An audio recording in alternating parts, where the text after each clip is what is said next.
ça tourne.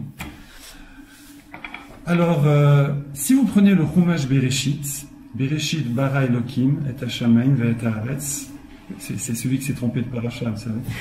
C'est pas Bereshit, c'est bon.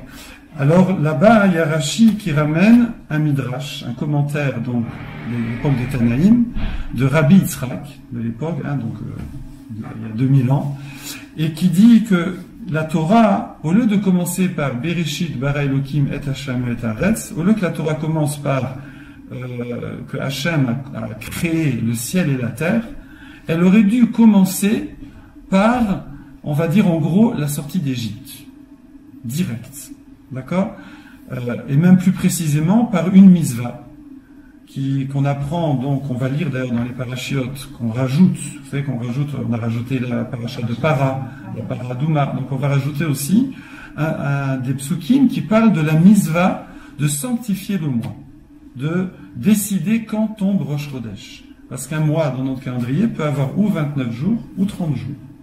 Et donc, il faut, avec des témoignages qui voient la nouvelle lune, ça c'était à l'époque du Temple, maintenant c'est avec un calendrier perpétuel, eh bien, le Beit Din, le tribunal, décide quand sera Rosh Chodesh, c'est à Yerushalayim, au Temple, au Beit HaMikdash, et c'était communiqué, d'accord, au reste de la population, qui savait, du coup, quand faire Kippour, 10 jours plus tard, quand faire le Pessah, quand arrêter de manger du Chametz, quand manger de la matzah, du coup quand finir de manger la matzah, pareil Sukkot, etc.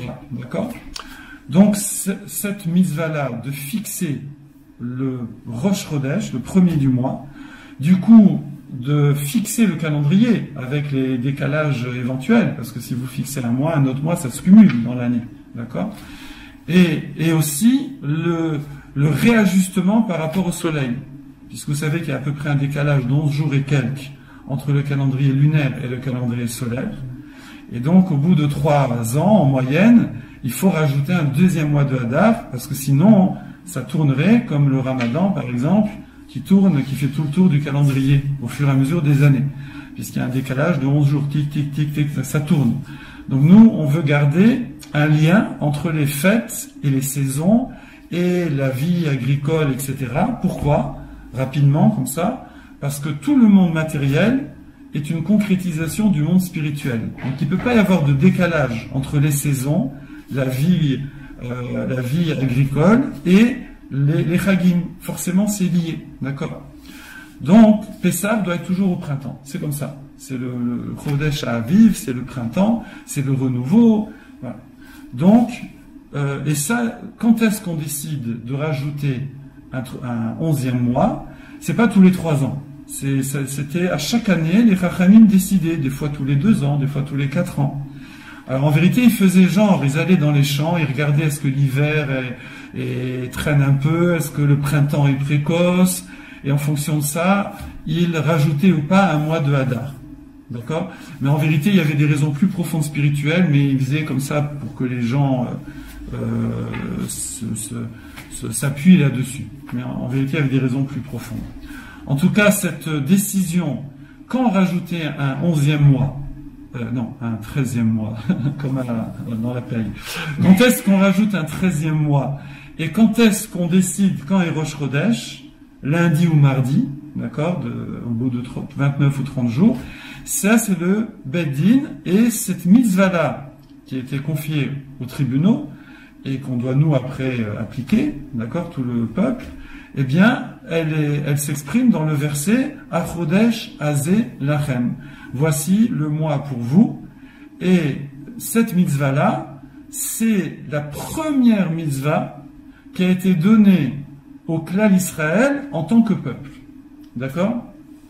Le Maharal de Prague, il explique que normalement la Torah, elle aurait pu être donnée déjà à des grands sadikim. Avraham Avinu, Yitzhak Avinu, Yaakov Avinu, avaient des mérites suffisants pour déjà recevoir la Torah.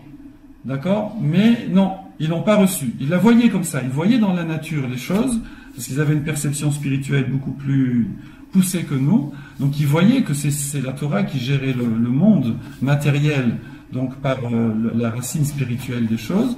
Mais Hachem ne leur a pas donné la Torah. Il les a pas ordonnées. D'accord? ça n'a commencé que à partir du moment où nous avons formé un peuple, après une dure sélection, puisque finalement il y a Abraham et il y a Ishmaël qui est sorti, ensuite il y a Esav qui est sorti avec tous les descendants, d'accord? Et ensuite les 12 fils de Yaakov, ils sont dedans, mais après il y a 4/5 qui sont restés en Égypte, qui sont pas sortis. Donc il y a eu toute cette sélection du travail des Avot, Abraham, Israël, Yaakov, ses fils, et après tout l'exil d'Égypte, 210 ans, puis la sortie d'Égypte, etc. Tout ça pour arriver 50 jours après la sortie d'Égypte, à Shavuot, 6 ou 7 Sivan, à ce qu'Hachem dise, voilà, je me suis choisi un peuple parmi les peuples, Am Ségoula, un peuple choisi, comme ça, on dit, je sais plus, peuple élite, on dit en français, oui, peuple élu, voilà. Donc, Am Ségoula, Mamlechet Kohanim, un peuple de prêtres par rapport aux non-juifs. D'accord, on parle, c'est Kohen par rapport à Israël, mais là, c'est un peuple de prêtres, entre guillemets, par rapport au reste des nations. Donc ça, c'est ça qui est inclus dans cette mitzvah de fixer Rosh Chodesh. C'est la première mitzvah qui nous a été donnée à partir du moment où on est devenu un peuple. Alors là, c'est même avant la sortie d'Égypte, puisqu'on l'a eu avant 15 jours avant la sortie d'Égypte. On a fixé Rosh Chodesh, et après il y a eu Korban Pessah, le 14 au soir, le 15, et la sortie d'Égypte au lendemain matin. Et après, voilà, et après toute l'histoire. Voilà. Et donc, le Siftei Chaim explique que, évidemment, vous savez, dans la Torah, il y a un ordre en général, et un principe que En Mukdam ou Meuchar Batorah. Ça veut dire que la Torah, c'est vrai qu'en général, c'est dans l'ordre, mais ça peut arriver que c'est pas dans l'ordre. On voit, par exemple, l'arrivée de Yitro, on ne sait pas trop si c'est avant le Matan Torah ou après Matan Torah. Il y a des choses qui sont pas dans l'ordre. C'est parce que la Torah, c'est pas un livre d'histoire, c'est un livre de lois et de principes moraux et de principes de vie. Et donc, même si elle va suivre en général la chronologie, mais parfois elle va privilégier un petit échange chronologique pour des raisons spirituelles. Oui. Donc, on aurait pu commencer directement par ce verset-là qui nous dit « Quand vous serez un peuple, vous sanctifierez le moi ». D'accord, vous déciderez quand c'est au Chodesh, et après on aurait continué avec Bereshit, Bara Elokim, on aurait raconté tout le Sefer Bereshit, qui s'appelle aussi Sefer Hayashar, le livre droit, parce qu'on apprend des Avot la droiture. On apprend la droiture, donc c'est très important, il y a aussi quelques mitzvot dans Bereshit, et voilà. Donc voilà ce que dit Rabbi Yitzhak, ramené par Rashi dans le Chumash, sur le premier verset du Chumash. Pourquoi la Torah n'a pas commencé par cette mitzvah-là? Pourquoi c'est venu beaucoup plus loin dans le Chumash, donc dans les parachutes de Shemot?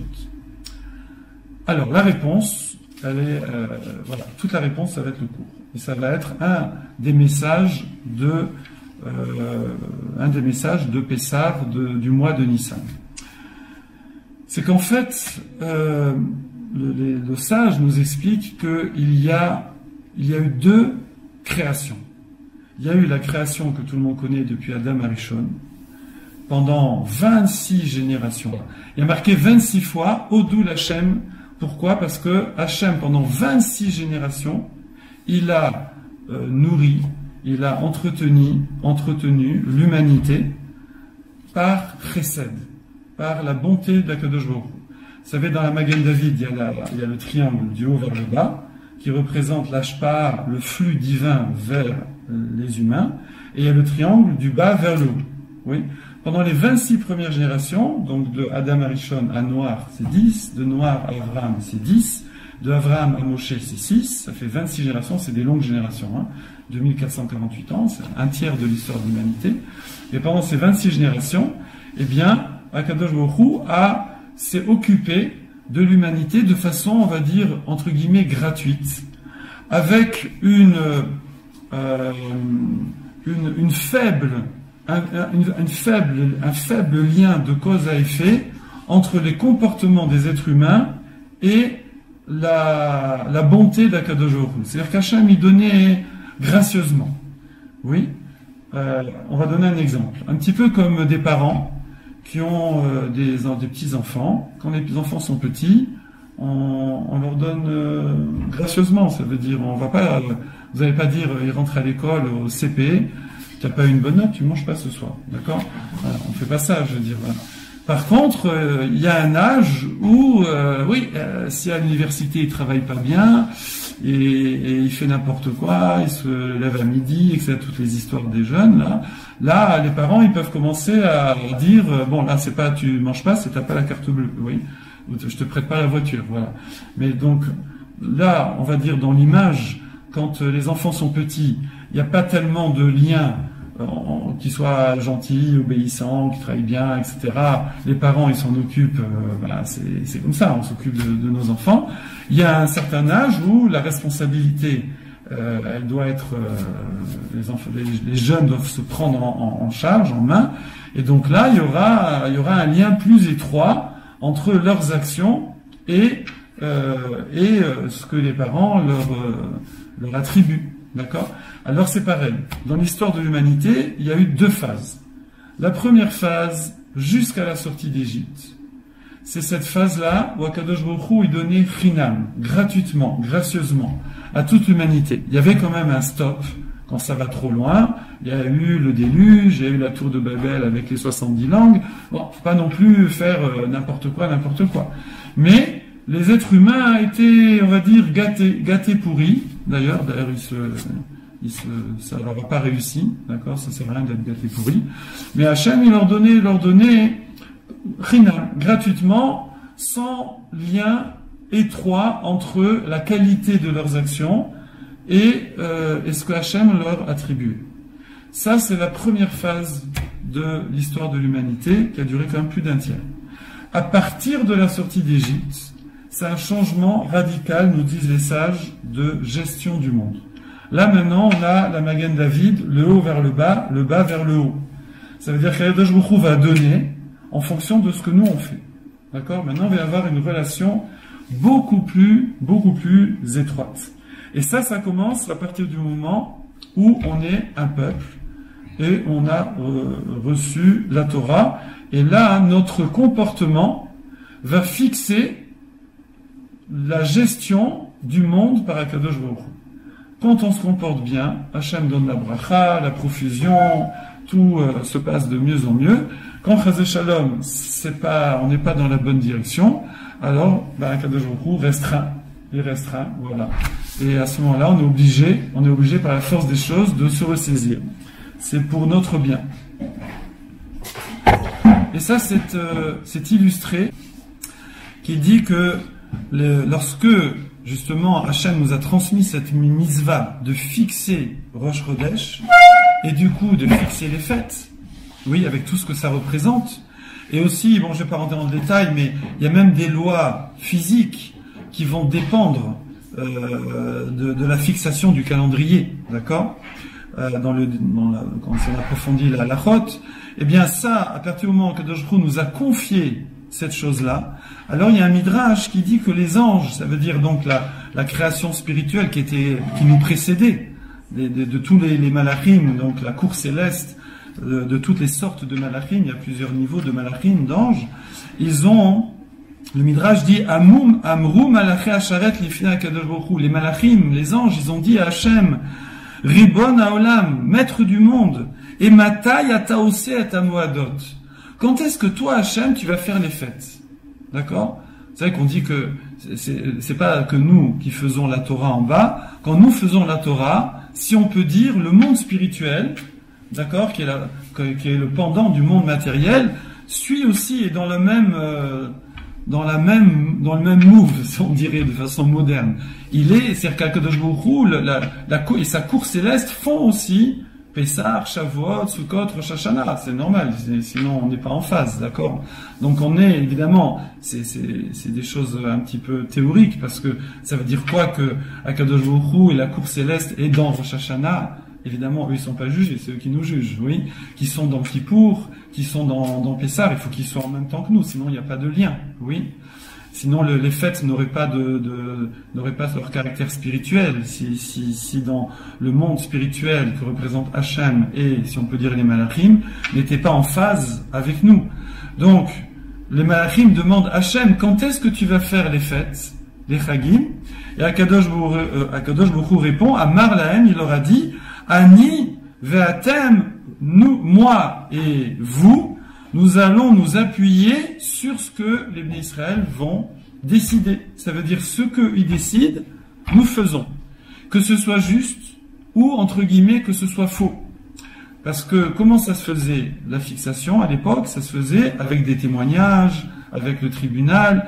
Et des fois, le tribunal, pour certaines raisons, il pouvait des fois y avoir, entre guillemets, on peut dire, des écarts par rapport à la réalité physique de la position de la Lune et tout. Parce que des fois, c'est fait exprès. D'ailleurs, les Chachamim, pour éviter dans le calendrier qu'il y ait telle fête qui tombe, Erev Shabbat, ou etc., pouvaient faire exprès de pas bien entendre les témoins et fixer différemment, d'accord? On voit une fois aussi qu'il y a eu une discussion au niveau des Tanaïm, au niveau des deux plus grandes générations, quand tombait le jour du Yom Kippour, tel jour ou tel jour, d'après des calculs. Voilà. Et bien ici, ce Midrash nous dit que Hachem a dit aux Malachim, quoi que fixent les êtres humains, le clan d'Israël, le tribunal, nous on s'aligne. On s'aligne, c'est eux qui décident maintenant. Et là, on voit l'importance de cette mitzvah-là. Pourquoi c'est la première mitzvah qu'Hachem nous a donnée en tant que peuple? Parce qu'en fait, ça représente symboliquement, parce que c'est pas la seule, après dans toutes les autres mitzvot aussi, c'est un peu le même principe, il nous donne les rênes, d'accord? Il nous donne les rênes de la gestion du monde. Évidemment, Hachem aussi, il est derrière, oui. Ça s'exprime par le passou qui dit « Veitem li kedoshim ki kadosh ani Hachem ».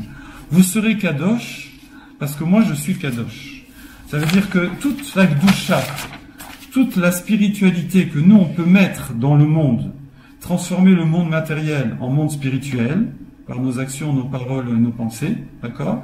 Tout ce qu'on fait, les misvot, les chagim, etc. Toute cette gdusha-là, elle provient de la gdusha d'Akadosh Baruch Hu. Hachem transmet par notre intermédiaire sa gdusha.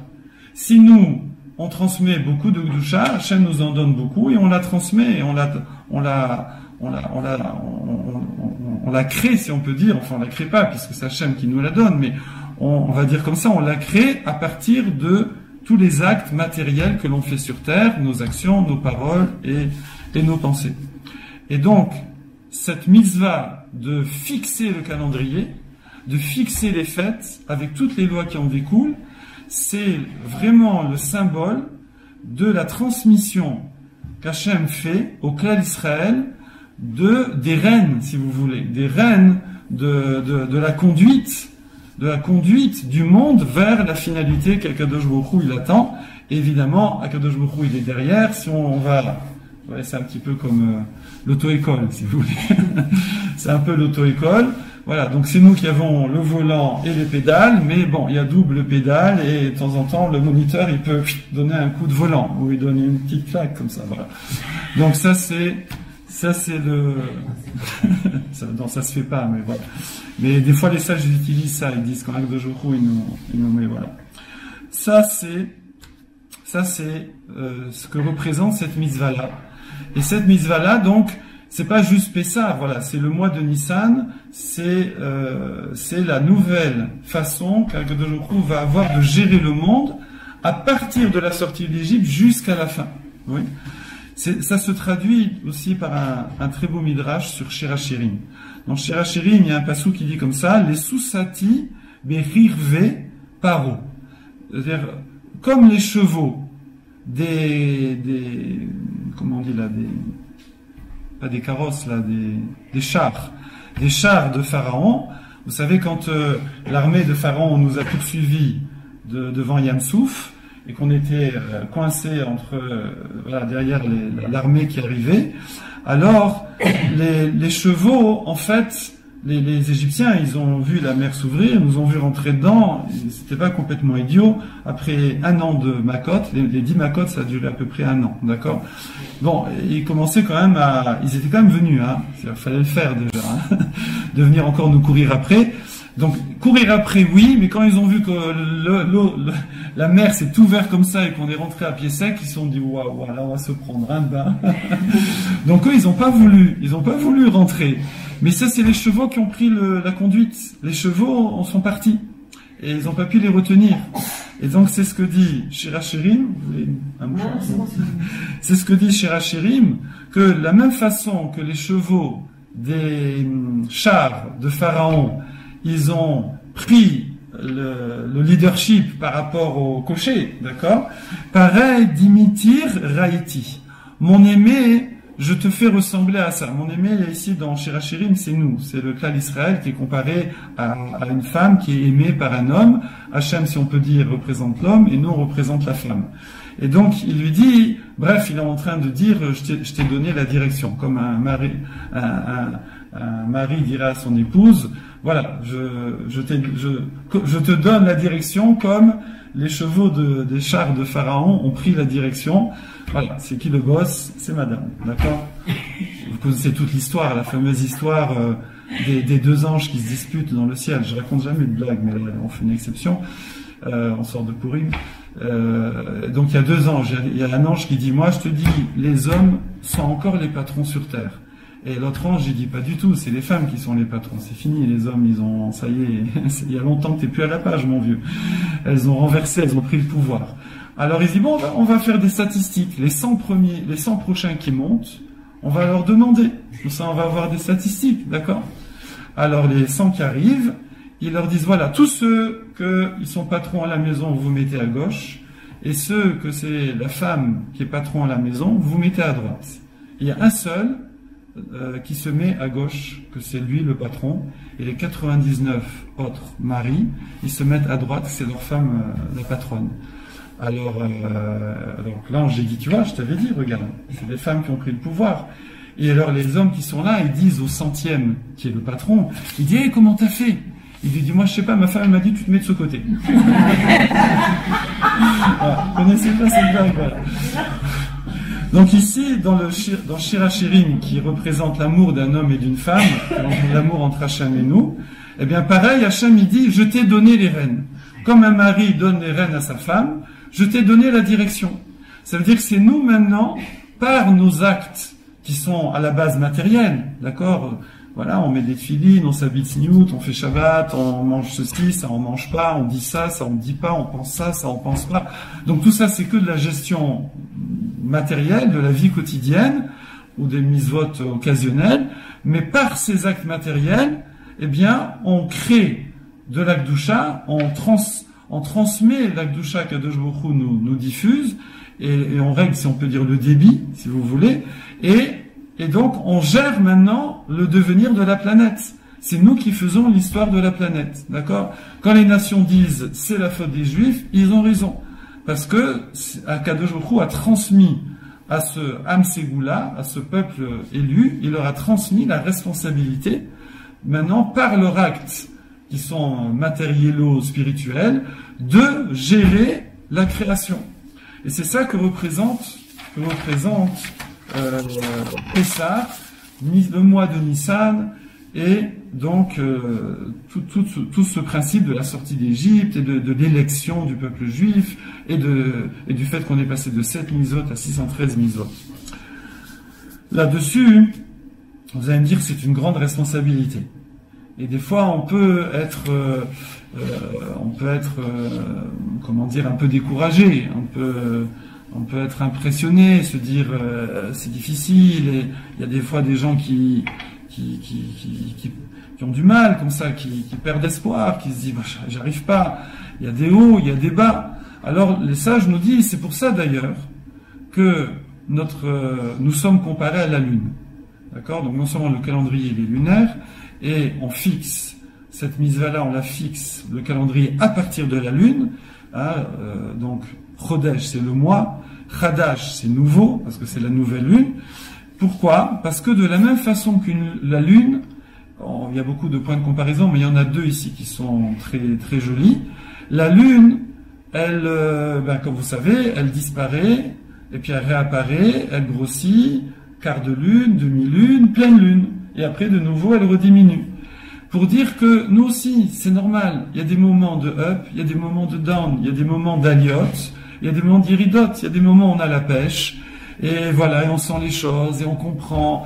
Et surtout, d'ailleurs, c'est vrai, dans Shabbat, c'est un moment d'Aliyah, et puis des fois dans la semaine, bon, ça baisse un peu, et les fêtes aussi, c'est un moment d'Aliyah, et puis aussi les événements de la vie, et puis comme ça, des fois, des choses qu'on ne peut pas expliquer, qui font qu'il y a des moments, on est plus dedans, on a plus envie d'aller à des cours, on a plus envie d'étudier, allez, vas-y, on se met des cours en faisant d'autres choses à la maison le soir, on est à fond. Puis il y a d'autres moments où il y a plus de doutes, on est moins encouragé, alors que ce soit nous. Bon, les femmes, vous êtes moins un peu sujettes à ça, parce que vous êtes plus proches d'Akadosh Baruch Hu de façon naturelle.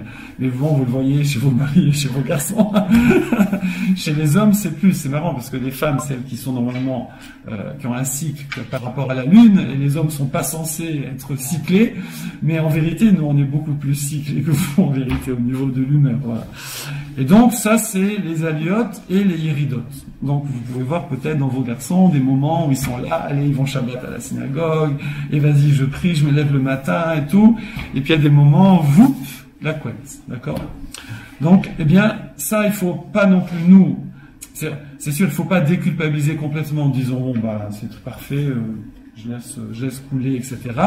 Mais c'est juste pour pas, des fois, les Serara utilisent le découragement pour complètement nous sortir de l'effort, d'accord? Donc, il faut dire, ouais, bon, là, c'est pas, je me souviens que j'étais plus en forme, là, je suis un peu moins, ou mon fils est un peu moins, ou mon mari est un peu moins, ou je sais pas qui. Bon, je vais pas lui tomber dessus, je le laisse un petit peu, lever le pied, ou moi, je lève un peu le pied, et après, ça va repartir, j'encourage, et hop, je sens que ça repart, ou moi, ça repart, ou mon fils, ça repart, ou mon enfant, ou ma femme, mon mari, ce que vous voulez.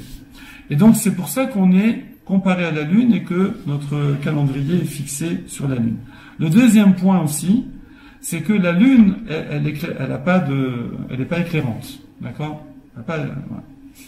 La Lune ne fait que refléter la lumière du Soleil. Pareil, alors dans l'image, c'est nous aussi. Nous, on est une Lune. Ça veut dire que nous, en vérité, on ne produit pas de Gdusha. Ça, j'ai dit tout à l'heure, créer, produire, mais non, on transmet. On peut pas. Nous, quand on fait Sheakol, on boit, c'est un acte purement matériel. Mais comme Akadosh Baruch Hu, lui, comme on a dit, Ani Kadosh, Hachem, il est Kadosh, il nous a transmis cette force de transmettre la Gdusha comme une radio qui capte les ondes et qui fait écouter la musique, d'accord? Si j'ai l'onde avec la musique, et j'ai pas la radio, je peux pas écouter la musique. Il me faut une radio, il me faut un transmetteur, un transformateur, je sais pas, d'accord? Il me faut un truc, un appareil qui transforme cette chose qui n'est pas matérielle en quelque chose de matériel. Oui? Ben pareil, quand moi je vais faire une bracha, je vais manger kasher, je vais faire une mitzvot, je vais bien me comporter, etc., je vais transmettre une gdusha qui est divine, et je vais la transmettre comme la lune qui ne fait que refléter la lumière du soleil. Ici dans l'image, si on peut dire Hachem représente la lumière du soleil, comme le soleil qui envoie sa lumière, qui envoie sa gdusha. Et moi, c'est moi qui... Alors après, la lune, elle choisit pas, c'est Akadosh Baruch Hu qui a fixé les choses. Par contre, nous, on choisit. Vous pouvez choisir d'être une lune très éclairante ou une lune moins éclairante, d'accord? Oui? Madame Cohen Levana n'est pas là. Voilà, donc Levana, une lune, voilà, elle peut être plus éclairante ou moins éclairante. C'est à nous, Hachem nous a donné. Quelqu'un, il veut faire plus, il fait plus. Quelqu'un, comme on a dit, il a moins la pêche, il se lève un peu le pied, bon, il fait moins. Oui. D'ailleurs, ça, c'est une explication. Alors donc, on voit cet aspect-là, que ça peut pas être toujours au top. Et ça, c'est important, parce que quand les Tserara, comme ça, il va essayer de nous saper le moral, oui, comme on dit en anglais, never give up, de jamais abandonner, essayer de nous faire abandonner, alors on dit non, je veux dire, t'inquiète, j'étais en forme, là j'ai un petit down, ça va reprendre, et rien que le fait de savoir ça, eh bien ça permet de reprendre plus facilement et d'être une lune plus éclairante, si on peut dire. C'est aussi la raison pour laquelle, et ça c'est notre choix, c'est nous qui choisissons. C'est-à-dire la lune elle choisit pas, mais nous on choisit. On choisit d'être... c'est aussi une des raisons pour laquelle Akadosh Baruch Hu n'a pas donné la Torah à Abraham, Yitzhak et Yaakov. Pourquoi Hacham a attendu 2448 ans pour donner la Torah? C'est importante la Torah. Et si c'est le mode d'emploi du monde, il fallait la donner. D'accord? Alors il y avait les 7 mitzvot, il n'y avait pas les 200, les 613. Pourquoi?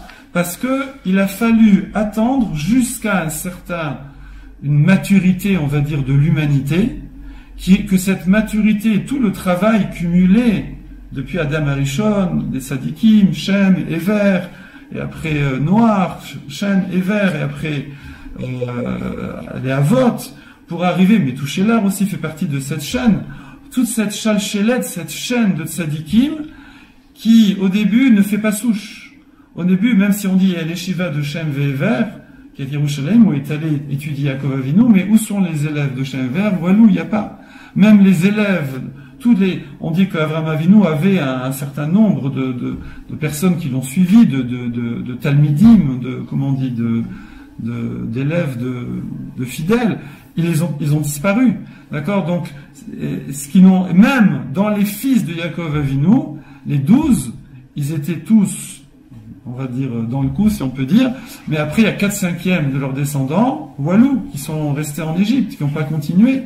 Et même nous, puisqu'on descend du 4e, 5e, oui, ce 5e qui est sorti d'Égypte, donc qui est vraiment la sélection de tous ces siècles de travail, vous savez qu'ils sont quasiment tous morts dans le désert, à part les femmes, les Lévi'im et quelques Sadikim.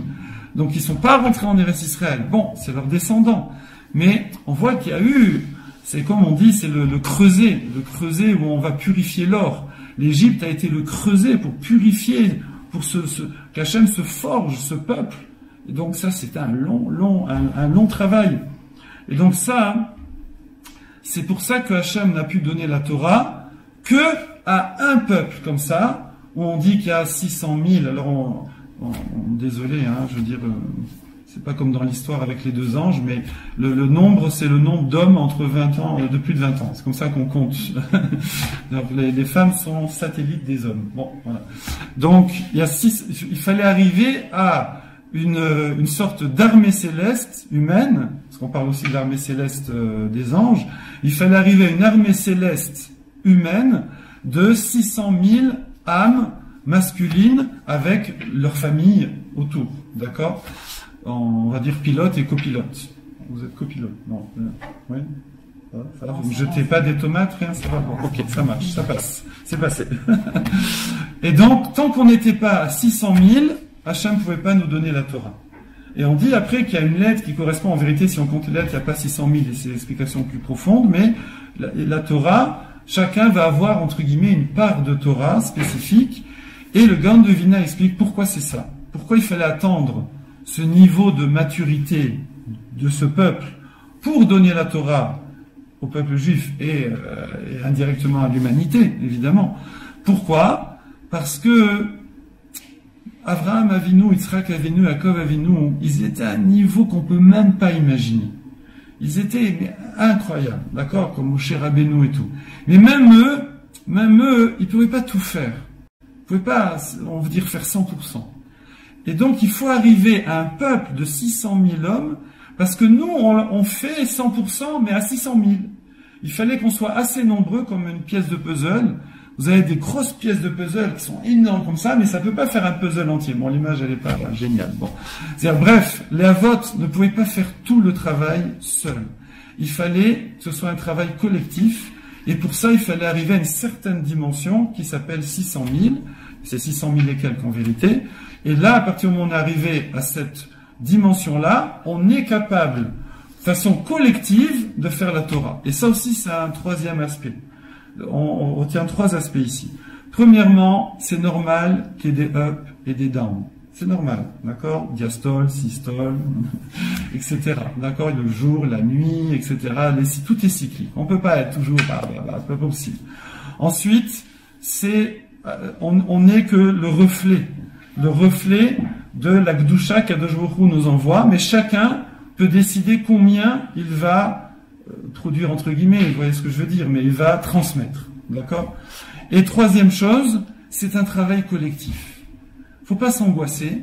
Je veux dire, un, il fait plus dans ce domaine, lui, il fait plus dans l'étude, lui, il fait plus dans le chesed, lui, il fait plus dans certaines mitzvot, lui, il fait plus elle est plus dans la tzniout, elle est plus dans accueillir des gens Shabbat, je sais pas ce que vous voulez, le bikur cholim. Chacun, on fait, c'est collectif. C'est collectif, ça évite déjà de juger, ça évite de se dévaloriser, ça évite énormément de choses, de réaliser que c'est un travail collectif, d'accord? C'est-à-dire mon pouce là, il sert à quelque chose, mon petit doigt, il sert à autre chose, celui-là aussi, mon oreille à autre chose. C'est comme un corps humain. Alors vous allez dire, oui d'accord, enfin bon, il y a le doigt de pied et puis il y a la tête. Donc voilà. Mais chacun, le Rambam il dit, chacun peut être grand comme Moshe Rabbeinu. On dit, mais c'est pas possible, il y a la baisse des générations.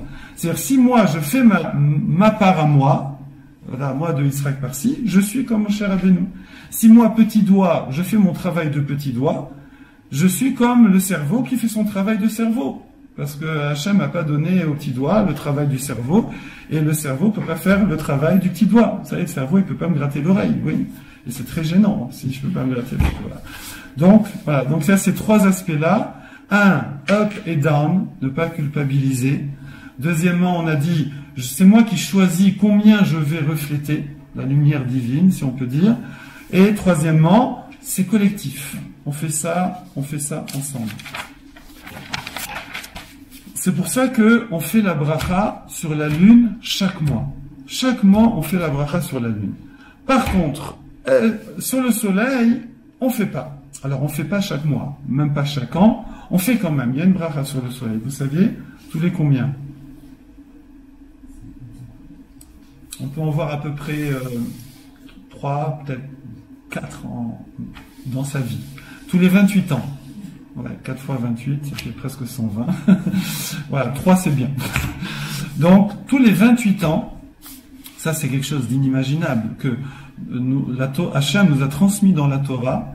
Nous connaissons très exactement la position du soleil par rapport à tous les astres, à la seconde S, au temps T, à la position P, exactement qui correspond à la création du soleil, le 4e jour de la création. Et ça revient tous les 28 ans.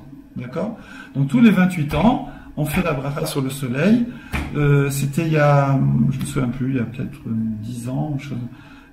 Voilà, à Paris. À Paris, ça a été une journée extrêmement nuageuse. Je sais qu'il y a certaines personnes qui ont réussi à le faire à Créteil, sur les buildings, là, parce qu'ils ont vu de loin avec les immeubles. Il y en a qui ont même affrété un avion à Paris pour aller la faire au-dessus des nuages. Mais à Paris, on a été chlet ce jour-là. On a quasiment personne, enfin très peu de gens ont pu faire la bracha. Et il y a une dizaine d'années, et celle d'avant, je me souviens pas, c'est trop petit. Bon, j'étais pas si petit, mais bon. Voilà. Donc ça, c'est Birkat Hachama. Pourquoi on fait pas la bracha sur le soleil aussi, régulièrement comme la lune? Parce que le soleil, il change pas. Ça change pas. Le soleil, c'est toujours le même. Il n'y a pas demi-soleil, quart de soleil, où il est là, où il est pas là. En vérité, il est toujours là, mais il est au-dessus des nuages. D'accord? Donc ça, et le soleil représente cette constance-là, qui est, si on peut dire, la constance qu'Akadosh Baruch Hu, il peut donner. Après, c'est à nous de prendre combien on veut prendre et diffuser combien on veut diffuser. Quelle heure est-il là? On a commencé à quelle heure? À 21h. À 21h. Combien là? Encore 5 minutes? Encore 10 minutes? Ok. Et ça va nous expliquer une autre énigme, si on peut dire, quelque chose que vous avez certainement entendu, de très étrange, mais plus c'est étrange, plus ça veut dire qu'il y a du contenu dedans. Il faut creuser, d'accord? C'est que dans la Gemara, Rosh Hashanah, il y a une discussion, quand est-ce que le monde a été créé? Vous avez déjà entendu ce sujet-là? Oui. Est-ce que le monde a été créé alors c'est quoi les candidats? Les candidats à la création, c'est le premier Tishri, Rosh Hashanah, qui part, on va dire, comment on appelle ça là, quand il est favori, qui part favori, parce qu'on change les années, parce qu'on dit que, pourquoi on est jugé le premier Tishri? Parce qu'Adam Arishon a été jugé, le premier Tishri, il a été créé, c'était un vendredi, premier Tishri, après les 6 jours de création de tous le reste de l'univers. L'homme a été créé en dernier pour pas qu'il ait d'orgueil. Et donc, il y a tout le planning. Hein, vous savez, dans la Gemara Rosh Hashanah, il y a le planning de la journée de création d'Adam Arishon. La première heure, Hachem a fait ça. La deuxième heure, il a réuni la terre. La troisième heure, la quatrième. Et en fait, il va insuffler la vie, je sais plus, vers la 9e, 10e heure. L'heure suivante, il lui a dit de ne pas manger à sa date. Il a fauté. Il a été jugé presque à la fin de la journée. Et il est sorti, on va dire, partiellement acquitté. Hachem a eu miséricorde. Normalement, c'était fini. Mais Hachem a attendu la fin de Shabbat, d'accord, pour appliquer, si on peut dire, la sentence. Et au lieu de mourir alors qu'il était immortel, Adam Arishon était parti pour vivre 1000 ans, d'accord, au lieu de l'immortalité. Donc, c'est pour ça qu'on est jugé, nous, le jour de Rosh Hashanah, parce que ça s'est quand même relativement bien passé, si on peut dire. C'est-à-dire que ça a été, il y a eu une certaine grâce ce jour-là. Donc voilà, donc le monde a été créé le premier Tishri. Enfin, l'homme a été créé le premier Tishri. Et donc le monde a été créé, on va dire, la fin de Elul. Voilà. Donc 25 Elul jusqu'à la fin. Donc où est l'autre candidat? Alors l'autre candidat, c'est Nissan. Oui. Alors Nissan. Alors qu'est-ce qu'il y a en Nissan qui peut nous booster un peu ce candidat à être la création du monde?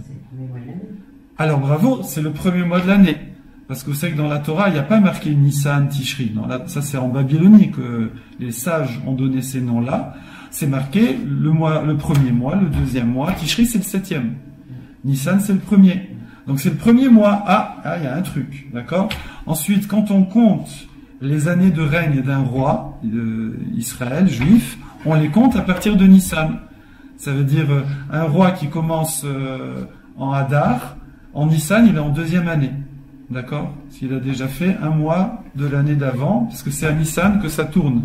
Le 1, 2, 3, ça tourne au mois de Nissan. Donc on compte à partir de Nissan. Qu'est-ce qu'on a d'autre encore? En Nissan, on a l'inauguration du Mishkan.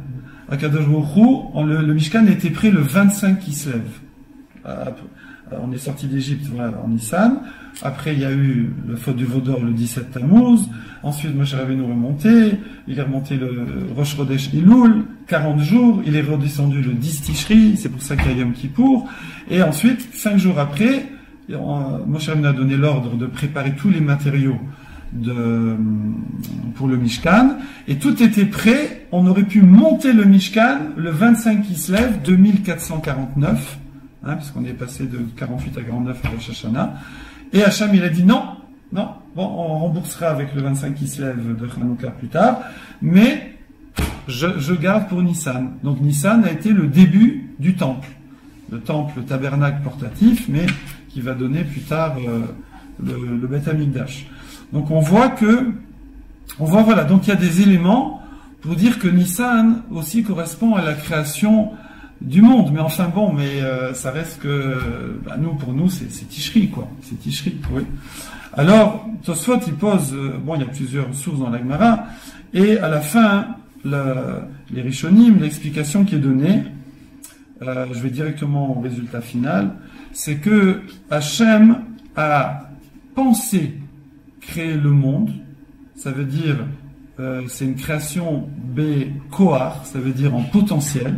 D'accord, Koar c'est la force, en potentiel.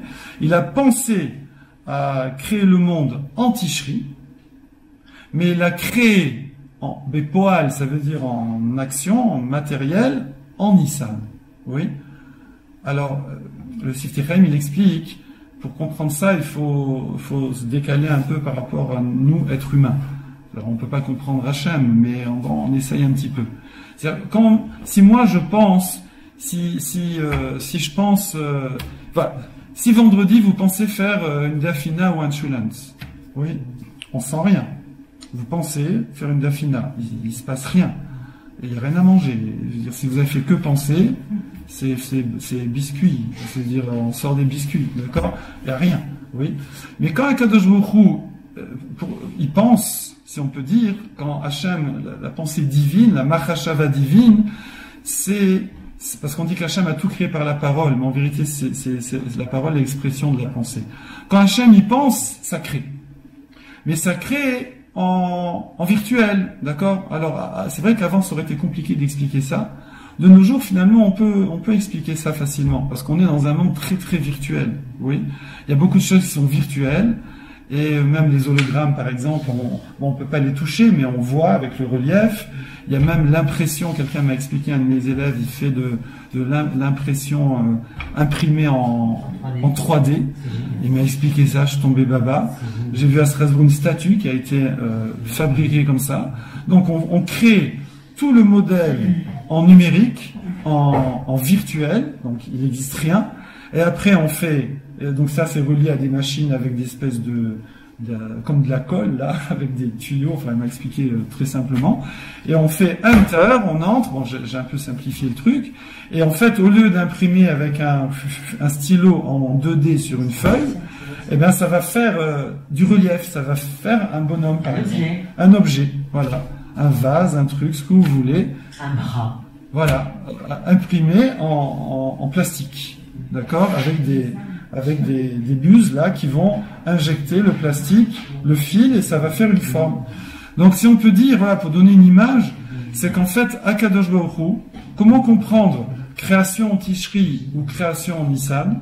C'est que Hachem a créé le monde en kohar, en potentiel, ça veut dire toutes les lois, tout le fonctionnement, tous les chukim, comment ça va se combiner tout ça.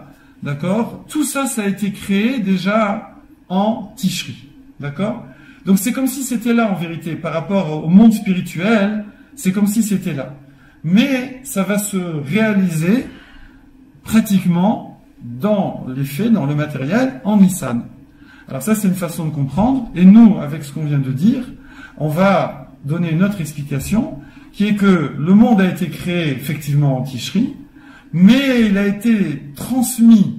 C'est-à-dire, toutes ces lois-là, elles ne se sont pas exprimées, en fait, jusqu'à la sortie d'Égypte. C'est-à-dire que, comme on a dit au tout début, vous vous souvenez, on a dit que Hachem a géré le monde par chesed. C'était gratuit. Ça veut dire que les lois de la Torah ne s'appliquaient pas dans le sens qu'il n'y avait pas une corrélation étroite entre les actions, les pensées et les paroles des hommes et comment le monde tourne. Ça va commencer à partir du moment où on a la Torah. Ça va commencer seulement en Nissan de la sortie d'Égypte. Donc en fait, Hachem a créé le monde, mais un monde, on va dire, qui est soumis que aux lois d'Akadosh Baruch Hu. C'est lui qui gère tout, c'est lui qui a les rênes, il a tout, d'accord? Je vais donner une autre image si vous voulez, parce que les rênes, ça ne nous parle pas trop, mais on va prendre un ordinateur, d'accord? Donc imaginez que depuis la création du monde en Tishri jusqu'à la sortie d'Égypte, c'est Akadosh Baruch Hu qui a la souris, le clavier, l'ordinateur, le logiciel, le hard and le soft, et il fait tout. Et nous, on tourne dans le logiciel, oui. À partir de la sortie d'Égypte, alors c'est vrai que c'est Hachem qui gère encore le logiciel et l'ordinateur et tout, mais il nous a donné le clavier et la souris. Donc nous, on est là. Évidemment, si Hachem n'est pas derrière, il se passerait rien, d'accord? Si quelqu'un il prend un clavier et une souris, ça arrive des fois, hein. Non, c'est vrai. Des fois, on est là, ça arrive à tout le monde, hein, même à des informaticiens, des fois. Je comprends pas, ça marche pas. Et ça marche pas. Il y a rien, oui, parce qu'il a oublié de brancher. Voilà, il a oublié de brancher. Ou d'allumer. Parce que c'est des fois tellement habitué que c'est tout le temps allumé, qu'il est là, mince, qu'est-ce qu'il y a? Mince, il faut changer l'écran. Non, je crois que t'as pas allumé. Voilà. Donc, eh bien, c'est un peu l'image qu'on peut donner. Akadosh Baruch Hu nous a donné le clavier et la souris. C'est lui qui gère derrière. Donc, c'est lui, comme le soleil, il va envoyer la lumière reflétée par la lune. Donc, nous, on est la lune.